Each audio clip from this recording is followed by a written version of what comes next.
You know, when you see those incredible, almost bloodless surgeries today, it's easy to take them for granted. But it was not always like this. The journey from just a simple steel blade to an intelligent instrument that practically thinks for itself, well, that's one of the most amazing stories in all of medicine. So let's get into it. Just try to picture an operating room a little over 100 years ago. Forget precision. The surgeon's biggest enemy right after infection was bleeding. All they had to fight it were clamps, sutures, and a whole lot of direct pressure. It was just a brutal race against the clock, and every single cut was a huge gamble. So yeah, that was the bloody beginning. And this one core problem, how do you control bleeding effectively and safely? That became the obsession that drove doctors and engineers for decades, forcing them to look way, way beyond a simple scalpel for an answer. And that first huge answer, well, it came from a totally unexpected place. Electricity. This is where we meet the two guys who literally changed everything.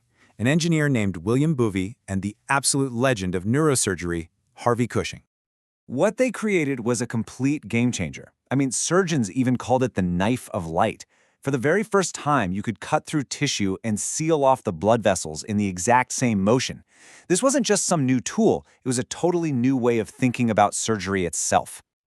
So how in the world did it work? Well, the trick was the path the electricity followed. You had a current flowing from the tip of the surgeon's pencil-like instrument through the patient's entire body and then out to a big grounding pad, maybe stuck on their leg. But here's the thing. This magic had a really dangerous side. The heat from the current could spread and burn healthy tissue you didn't want to touch. And if that grounding pad wasn't on just right, patients could end up with some really bizarre burns in places far away from the surgery. So the surgeon wasn't just focused on the operation, they were also kind of fighting the machine. And that constant battle with the Boovey is exactly what kicked off the next big wave of innovation. Surgeons were desperate for more control, for more finesse.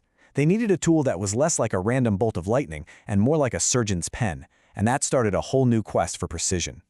This quest for finesse really led to two massive breakthroughs. First up, in the 1960s, we get bipolar cautery. And then in the 1990s, something totally different arrives, the revolutionary ultrasonic singing scalpel. Okay, so to get that precision, engineers took two totally different approaches.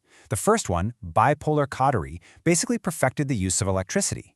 Instead of flowing through the whole body, the current only passed between the two tiny tips of a forceps. This created a super precise, localized spark. It was great for delicate stuff, but man, it was slow.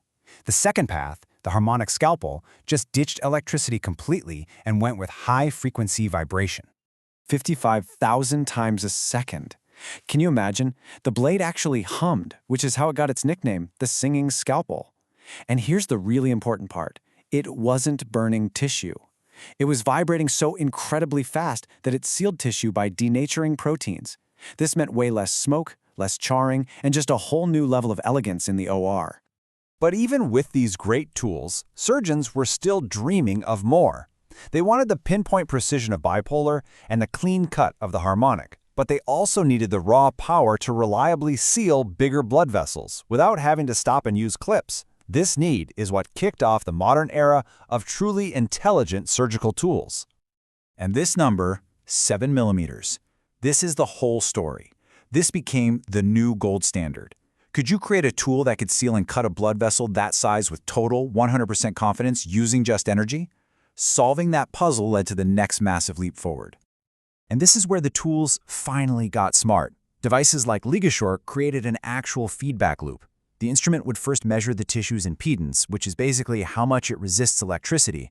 Then, based on that reading, it delivered the perfect amount of energy. And, this is the critical part, it would automatically shut off the instant the seal was complete. All the guesswork was gone.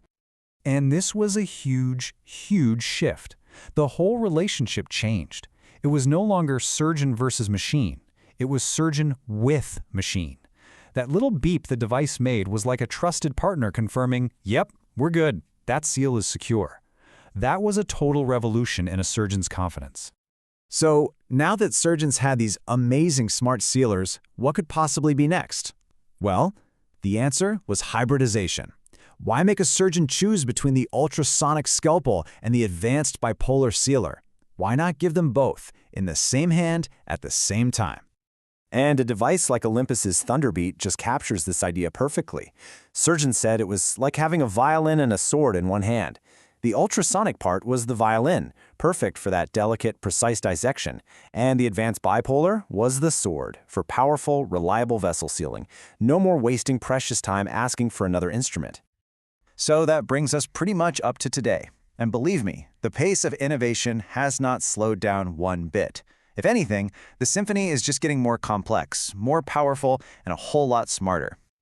I mean, right now we're seeing things like plasma devices, advanced lasers, and of course, seamless integration into robotic surgery platforms. But the frontier that has everyone really excited is artificial intelligence. There are already prototypes that can sense what kind of tissue they're touching in real time and adjust their own energy on the fly, making decisions that used to be up to the surgeon alone. When you look back at all of this, you realize it's about so much more than just a history of tools. It's a history of human imagination. It's a story about a constant conversation between what a surgeon needs in the operating room and what an engineer can dream up in the lab. Every generation of surgeons asked for something better. More safety, more control, more elegance, and every time, innovation answered the call. So, from that first crude, dangerous spark to a blade that literally sings with intelligence, what an incredible journey. It really just leaves you wondering, with technology moving this fast, what do you think the next note in this incredible symphony is going to sound like?